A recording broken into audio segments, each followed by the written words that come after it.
You guys remember a little while back, I showed you the Canopy Wake 1. The first watch from this brand was a really well put together diver. It was lacking in the Lume department, and I think a lot of people were disappointed in that. It was just the timing of things. They really only had access to C1 at the time of developing that watch. But fast forward to today, and now we have the Field 1, and this one is beyond a home run. We have a killer build out here. So the crew sent me over 2 colorways. There are 5 in total, but I have 2 of the best ones. I will say they're all pretty great. There's a safe pick for the black dial. There's the red dial, which is pretty cool looking. The orange here, which is obviously a home run. The green, killer, perfect green for a field watch. And then there's a blue one. I'm going to get my hands on the blue one at some point because the blue with the titanium kind of gives me like almost like a field watch Pelly type titanium vibe. Like it has that like Tudor Pelly type vibe to it with the titanium and the blue dial. Like they nailed it for sure. But let's get into this. Talk about dimensions first. Oh, before we get started on that, I got to say, technically right now, these are on pre-order. Depending on where you watch this. I'm not sure when I'm going to post this, but today I'm recording this on February 11th of 2025. They are on pre-order until March 31st. So it's not Kickstarter. They're taking care of the pre-order themselves. So you don't have the risk of Kickstarter. You have the trusted brand right behind it, and they'll manage everything.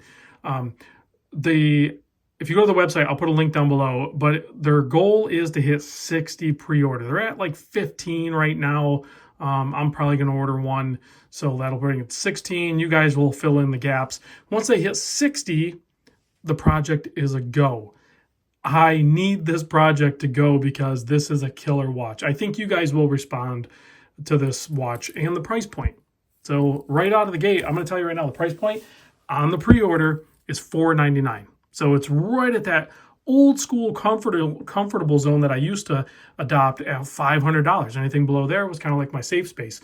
Fast forward with inflation and all this other garbage going on in the world. It's kind of inflated to like $1,000 or $1,500. So to have a killer watch like this still hit that $500 price point on a pre-order, I am on board. This is a killer project. So let's talk about the case size. 39 millimeter. It's all grade 2 titanium. The lug-to-lug is a 46.5. These are perfect measurements so far. Thickness, I measure at 11.7. You have a double dome sapphire crystal up top with AR coating. And on the bottom, instead of going with the display case back, they do have the glass there, but underneath it is a piece of forged carbon. I'll talk about that in a second. The lug opening is 20 millimeter. So if you want to change it out, you can, but I don't know why you would. They nailed this bracelet. This bracelet is still kind of the same shape and profile as what they used on the Wake 1, which their bracelet on that was like part of the awesome part of that watch. So they kept that. They adopted that into this as well. They changed a few things, obviously, and they updated the clasp system.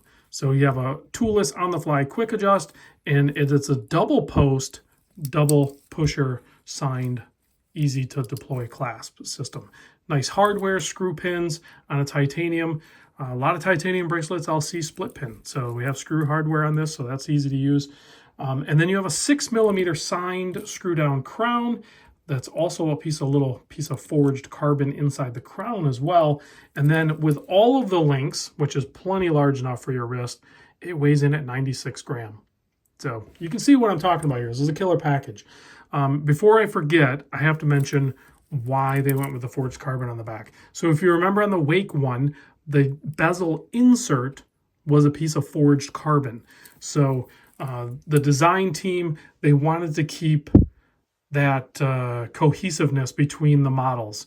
Because like this is their second model of a new brand, which I'm super impressed with what we're seeing for a second model. I was super impressed with the first model, but this second one, they've learned a lot, they've adapted, and they put out a product that I would typically see from a more established brand. So I am that impressed with this watch for sure. We have, like I said, the grade 2 titanium, but it is scratch resistant up to 1200 Vickers. So whatever the process is to get that, I don't know if it's a coating or what. The movement inside is a Miyota 9015. So you have the three-handed with the date at the 6 o'clock position, 42-hour power reserve on that thing. And then the Lume.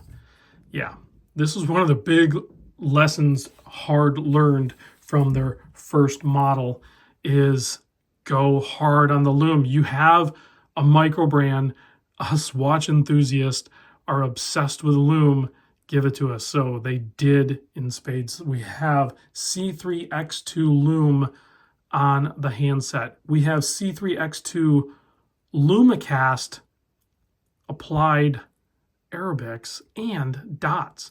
So you want to talk about Lume, they have it. They took all of the Lume that was out there and put it in this watch. So well done in the Lume department. Well done in the colors, the watch size, the design, the handset. Everything is just spot on with this watch. They asked me, what do you think about the orange? Turns out a lot of people think I like orange watches. So they wanted my opinion on it. I think it is perfect because the safe thing to do when you're doing an orange dial is just go with that crazy, vivid, bold orange. That should really be deserved, I think, reserved for dive watches. If you're doing a field watch, I don't know what this tone or palette is called on this orange, but it is perfect for this titanium case with a field watch design. I think they absolutely nailed it. I definitely want an orange dial version of this Canopy for sure. That is 100% going to happen. So let's pop it on my 7¼ inch wrist so you can see what that looks like. Right there, boom. 39 by 46.5. Great size. The end link coming off here is a female, so you don't have any extension to the lug to lug. So you could wear this with probably down to 6¼ inch wrist, no problem. Definitely with the weight, the comfort, the feel of titanium, it sticks a little bit, and then an excellent bracelet on this thing. Yeah, it's a home run, absolutely. I think they just absolutely nailed this thing. I might as well put the green one on wrist too. They went with a good movement, kept a good price point.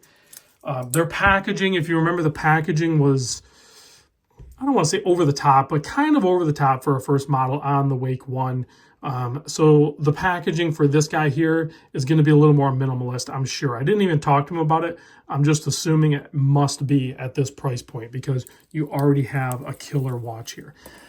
Now, let's give this thing, I know you guys jump around on my videos. I know sometimes you guys will, fast forward real quick. I want to see the wrist shot and the Lume shot. Cut to it. If I did the Lume shot in the beginning, I think it would probably make a lot of people happy. But check out the Lume. I didn't even need to give it a blast with the UV light, but it is it's overpowering. It's hard for the lens to to the naked eye, it is insanely legible. Hopefully that's coming through on video, but absolutely stunning. So thanks for watching, guys. Check them out. Link in the description. Let's get them to that. You know what? 60 is low. I think we need to get it way higher than that. If you guys are looking for a very well-built field watch at that $500 price point, this is it. This is the one. I'll see you on the next vid.